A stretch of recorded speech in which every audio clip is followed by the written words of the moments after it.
Frères et sœurs bien-aimés, c'est avec joie que nous accueillons tous les fidèles de la cathédrale et aussi bien sûr les fidèles de l'AED, l'aide à l'Église en détresse, qui ont été invités par M.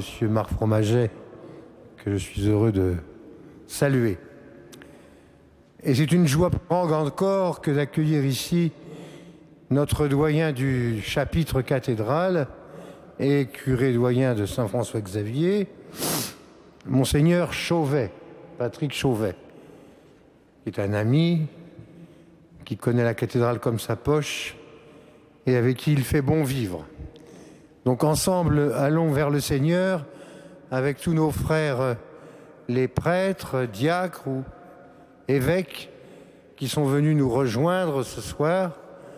J'oublie pas les religieux et les religieuses également.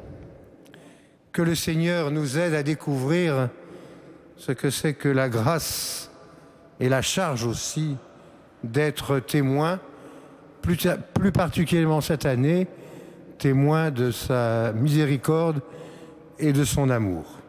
Entrons donc dans la célébration de cette Eucharistie avant de vivre par la suite la veillée de l'aide à l'Église en détresse. Au nom du Père et du Fils et du Saint-Esprit, la grâce de Jésus notre Seigneur, l'amour de Dieu le Père et la communion de l'Esprit Saint soient toujours avec vous.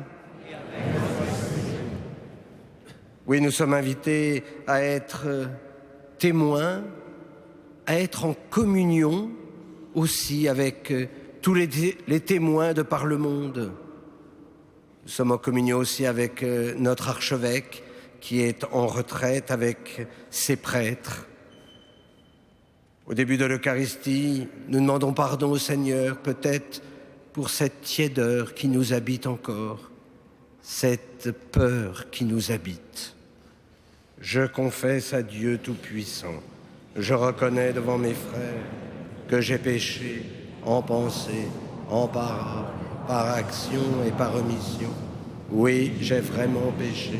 C'est pourquoi je supplie la Vierge Marie, les anges et tous les saints, et vous aussi, mes frères, de prier pour moi, le Seigneur notre Dieu.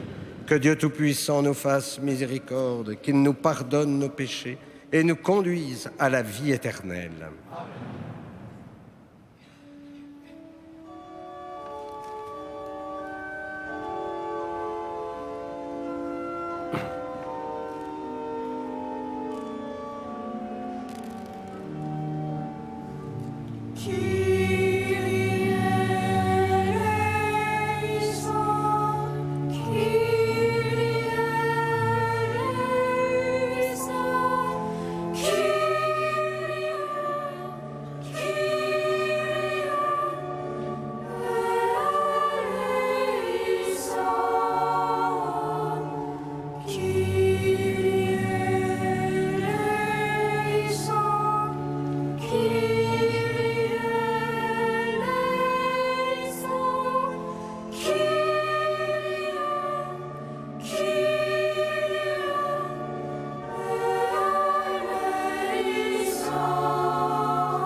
Seigneur.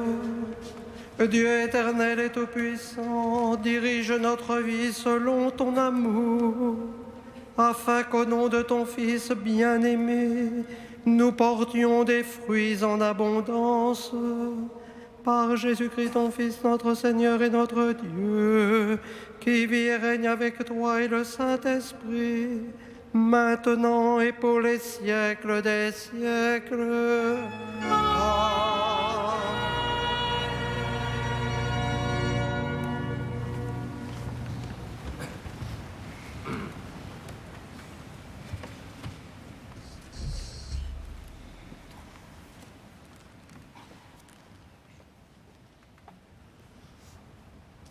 Amen. Lecture du deuxième livre de Samuel. Au retour du printemps, à l'époque où les rois se mettent en campagne, David envoya Joab en expédition avec ses officiers et toute l'armée d'Israël. Ils massacrèrent les fils d'Ammon et mirent le siège devant Rabba. David était resté à Jérusalem. Un soir, il se leva de sa couche pour se promener sur la terrasse du palais. De là, il aperçut une femme en train de se baigner. Cette femme était très belle. David fit demander qui elle était et on lui répondit « Mais c'est Bethsabée, fille d'Eliam, la femme d'Urias le Hittite. » Alors David envoya des gens la chercher. Elle vint chez lui, il coucha avec elle. La femme devint enceinte et elle fit savoir à David « Je suis enceinte. » Alors David expédia ce message à Joab « Envoie-moi Urias le Hittite. » Et Joab l'envoya à David. Lorsque Urias fut arrivé auprès de lui, David lui demanda comment allait Joab et l'armée et la guerre. Puis il lui dit « Descends chez toi, prends du repos. » Urias sortit du palais et l'on portait derrière lui une portion de la table du roi. Mais Urias se coucha à l'entrée du palais avec les serviteurs de son maître. Il ne descendit pas chez lui. On annonça à David, Urias n'est pas descendu chez lui. Le lendemain, David l'invita à manger et à boire à sa table, et il l'enivra. Le soir, Urias sortit et alla se coucher à nouveau avec les serviteurs de son maître, mais il ne descendit pas chez lui. Le matin suivant, David écrivit une lettre pour Joab et la fit porter par Urias. Il disait dans cette lettre, « Mettez Urias en première ligne, au plus fort de la mêlée, puis repliez-vous derrière lui, qu'il soit frappé et qu'il meure. » Joab, qui assiégeait la ville, plaça Urias à un endroit où il savait que les ennemis étaient en force. Les assiégés firent une sortie contre Joab. Il y eut des tués dans l'armée parmi les serviteurs de David, et Urias le Hittite mourut aussi. Parole du Seigneur.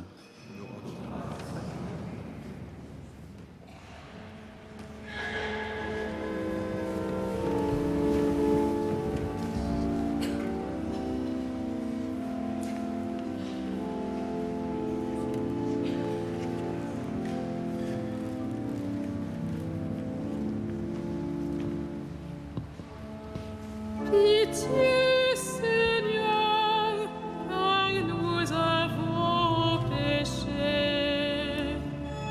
Pitié, Seigneur, car nous avons péché. Pitié pour moi, mon Dieu, dans ton amour, selon ta grande miséricorde, efface mon péché. Lave-moi tout entier de ma faute, purifie-moi de mon offense. Pitié, Seigneur, car nous avons péché. Oui, je connais mon péché, ma faute est toujours devant moi. Contre toi et toi seul j'ai péché, ce qui est mal à tes yeux je l'ai fait. Pitié, Seigneur, car nous avons péché.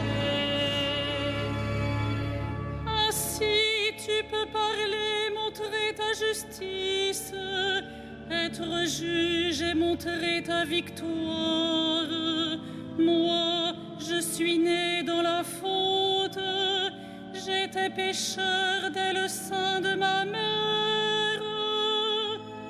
Pitié, Seigneur, car nous avons péché. Fais que j'entende les chants et la fête, ils danseront les eaux que tu broyais. Détourne ta face de mes fautes, enlève tous mes péchés.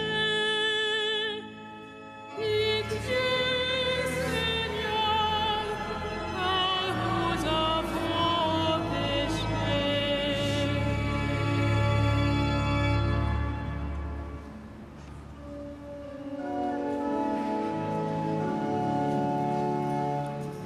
Alléluia, Alléluia,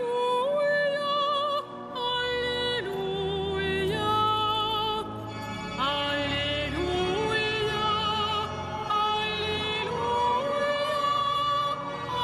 Alléluia. Tu es béni, Père, Seigneur du ciel et de la terre. Tu as révélé aux tout petits les mystères du royaume. Alléluia,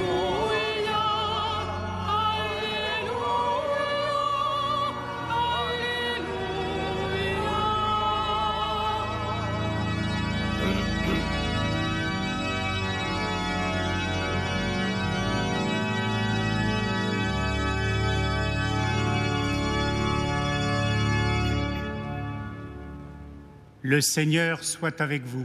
Et avec Évangile de Jésus-Christ selon saint Marc.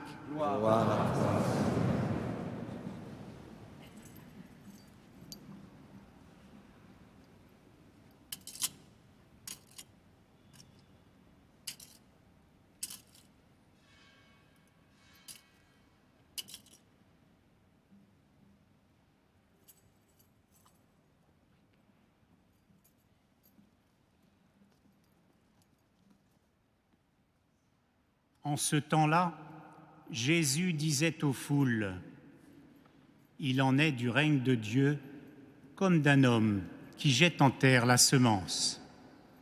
Nuit et jour, qu'il dorme ou qu'il se lève, la semence germe et grandit, il ne sait comment. D'elle-même, la terre produit d'abord l'herbe, puis l'épi, enfin du blé plein l'épi. Et dès que le blé est mûr, il y met la faucille, puisque le temps de la moisson est arrivé. » Il disait encore, « À quoi allons-nous comparer le règne de Dieu? Par quelle parabole pouvons-nous le représenter? Il est comme une graine de moutarde. Quand on la sème en terre, elle est la plus petite de toutes les semences. Mais quand on l'a semée, elle grandit et dépasse toutes les plantes potagères, et elle étend de longues branches, si bien que les oiseaux du ciel peuvent faire leur nid à son ombre. » Par de nombreuses paraboles semblables, Jésus leur annonçait la parole dans la mesure où ils étaient capables de l'entendre. Il ne leur disait rien sans parabole, mais il expliquait tout à ses disciples en particulier. Acclamons la parole de Dieu.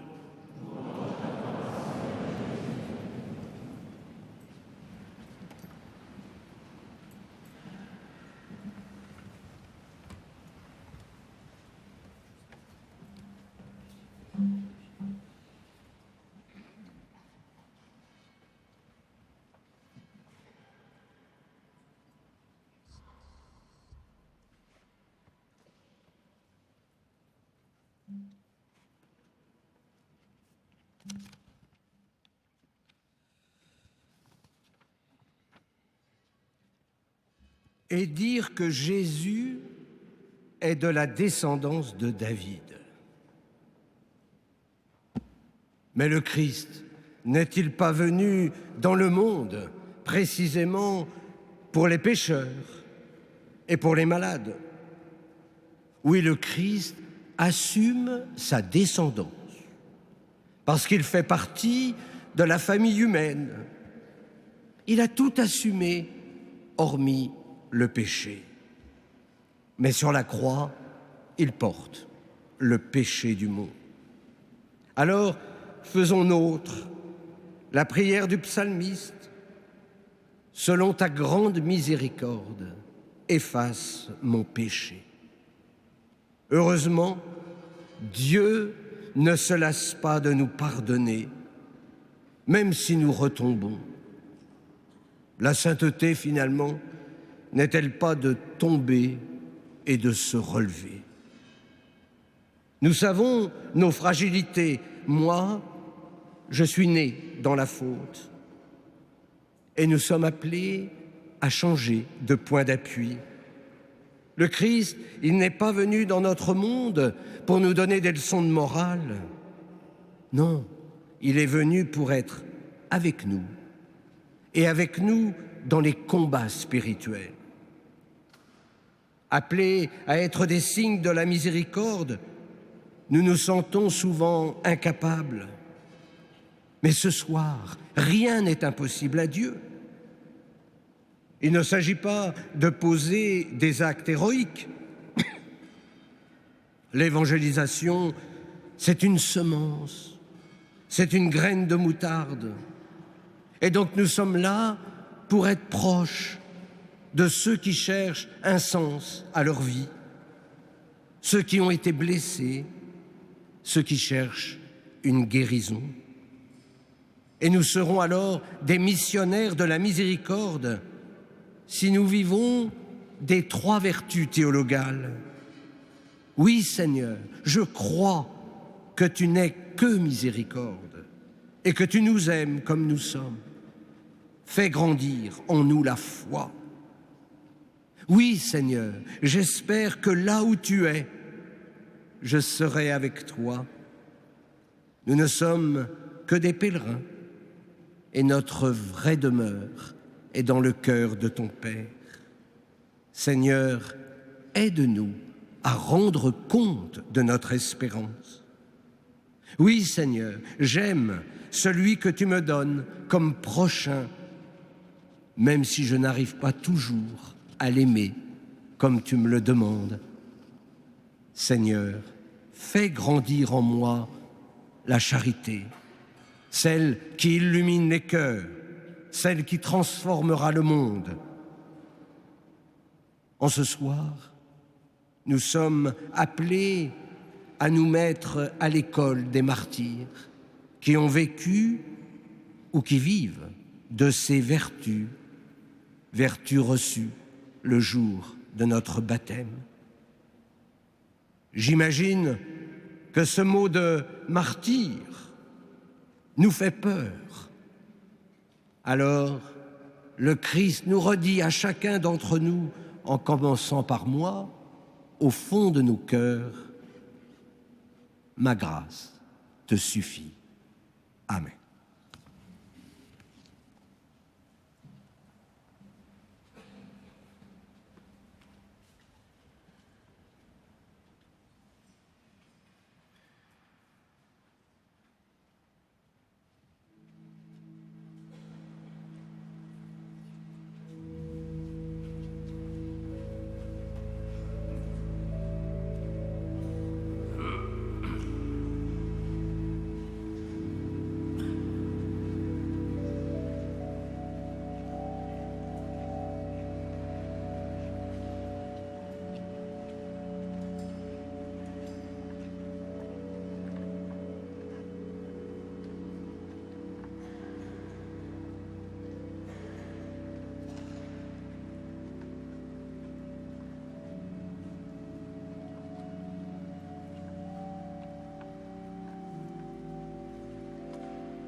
Prions ensemble au moment d'offrir le sacrifice de toute l'Église. Dans ta bonté, Seigneur, accepte notre offrande, qu'elle soit sanctifiée et serve ainsi à notre salut par Jésus, le Christ, notre Seigneur. Amen. Le Seigneur soit avec vous. Et avec votre esprit. Élevons notre cœur. Nous le tournons vers le Seigneur.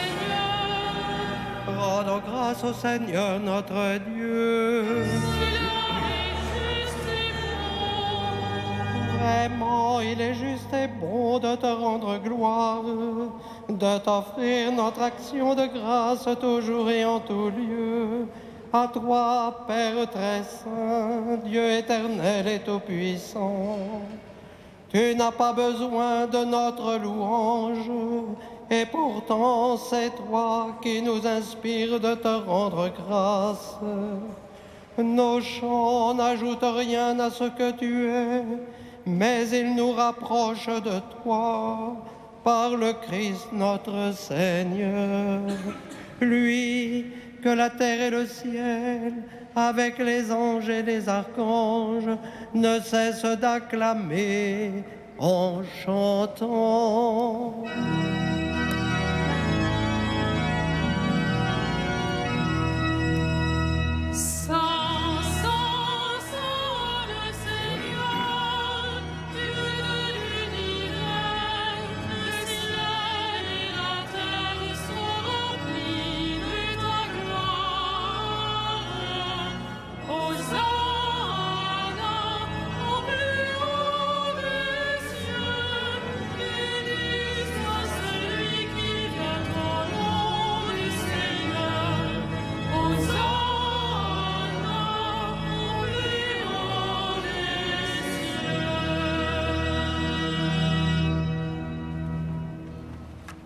Tu es vraiment saint, Dieu de l'univers, et toute la création proclame ta louange, car c'est toi qui donnes la vie, c'est toi qui sanctifies toutes choses, par ton Fils Jésus-Christ notre Seigneur, avec la puissance de l'Esprit Saint. Et tu ne cesses de rassembler ton peuple, afin qu'il te présente partout dans le monde une offrande pure. C'est pourquoi nous te supplions de consacrer toi-même les offrandes que nous apportons, sanctifie-les par ton esprit, pour qu'elles deviennent le corps et le sang de ton Fils, Jésus-Christ notre Seigneur, qui nous a dit de célébrer ce mystère. La nuit même où il fut livré, il prit le pain, en te rendant grâce, il le bénit, il le rompit et le donna à ses disciples en disant: prenez et mangez-en tous, ceci est mon corps livré pour vous.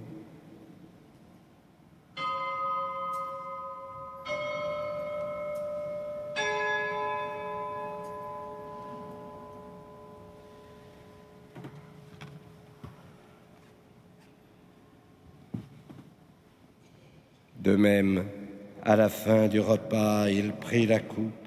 En te rendant grâce, il la bénit et la donna à ses disciples en disant: prenez et buvez-en tous, car ceci est la coupe de mon sang, le sang de l'alliance nouvelle et éternelle, qui sera versé pour vous et pour la multitude en rémission des péchés.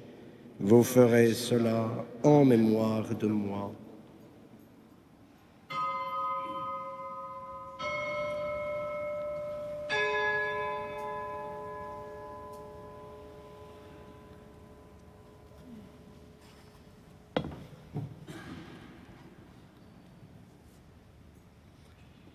Il est grand le mystère de la foi. Nous proclamons ton nom, Seigneur Jésus. Nous célébrons ta résurrection. Nous attendons ta venue dans la gloire. En faisant mémoire de ton Fils, de sa passion qui nous sauve, de sa glorieuse résurrection et de son ascension dans le ciel, alors que nous attendons son dernier avènement, nous présentons cette offrande vivante et sainte pour te rendre grâce.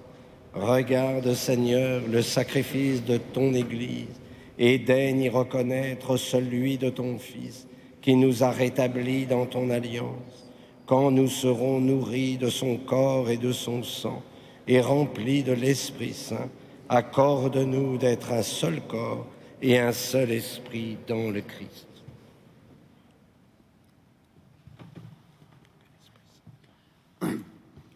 Que l'Esprit Saint fasse de nous une éternelle offrande à ta gloire, pour que nous obtenions un jour les biens du monde à venir auprès de la Vierge Marie, la bienheureuse Mère de Dieu, de Saint Joseph, avec les apôtres, les martyrs et tous les saints qui ne cessent d'intercéder pour nous. Et maintenant, nous te supplions, Seigneur, par le sacrifice qui nous réconcilie avec toi, étends au monde entier le salut et la paix. Affermis la foi et la charité de ton Église au long de son chemin sur la terre. Veille sur ton serviteur, le pape François, sur nos évêques, notre évêque André, l'ensemble des évêques, les prêtres, les diacres et tout le peuple des rachetés. Écoute, Seigneur, les prières de ta famille assemblée devant toi et ramène à toi, Père très aimant, tous tes enfants dispersés. Pour nos frères défunts, pour les hommes qui ont quitté ce monde et dont tu connais la droiture, nous te prions. Reçois-les dans ton royaume, où nous espérons être comblés de ta gloire tous ensemble et pour l'éternité, par le Christ notre Seigneur, par qui tu donnes au monde toute grâce et tout bien. Par lui, avec lui et en lui, à toi, Dieu le Père Tout-Puissant, dans l'unité du Saint-Esprit, tout honneur et toute gloire pour les siècles des siècles. Amen.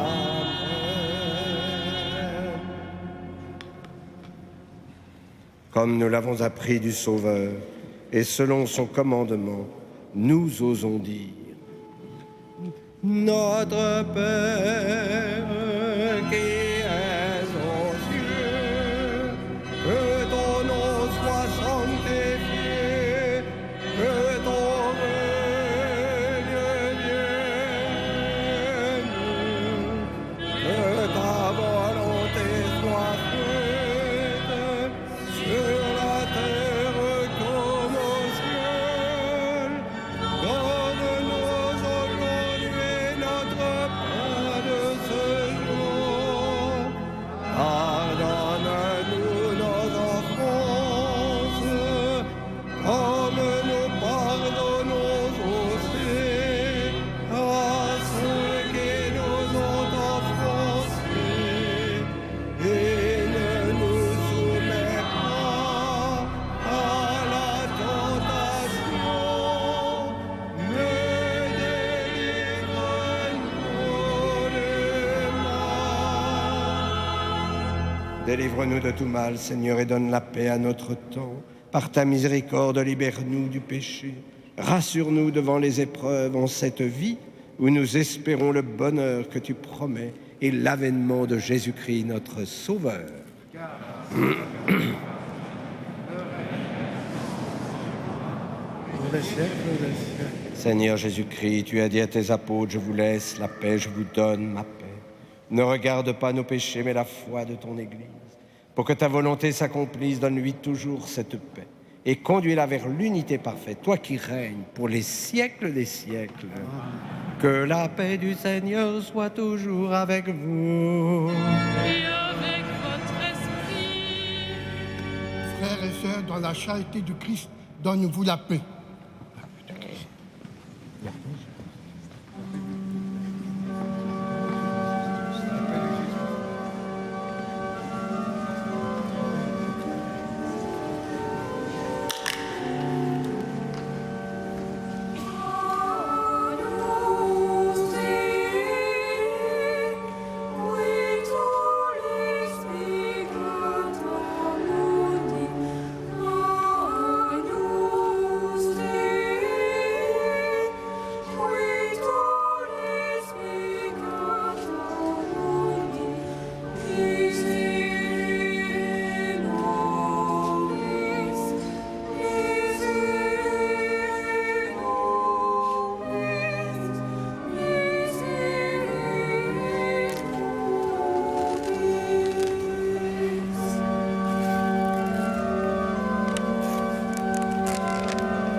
invité au repas du Seigneur. Voici l'agneau de Dieu qui enlève le péché du monde. Seigneur, je ne suis pas digne de te recevoir, mais dis seulement une parole et je serai guéri.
Prions le Seigneur. Permets, nous t'en prions, Dieu Tout-Puissant, qu'ayant reçu de toi la grâce d'une nouvelle vie, nous puissions nous en émerveiller toujours par Jésus, le Christ, notre Seigneur. Amen. Je vous rappelle la veillée qui commencera à 20h. Le Seigneur soit avec vous. Et que Dieu Tout-Puissant vous bénisse, le Père, le Fils et le Saint-Esprit. Allez dans la paix et la joie du Christ. Nous rendons grâce à Dieu.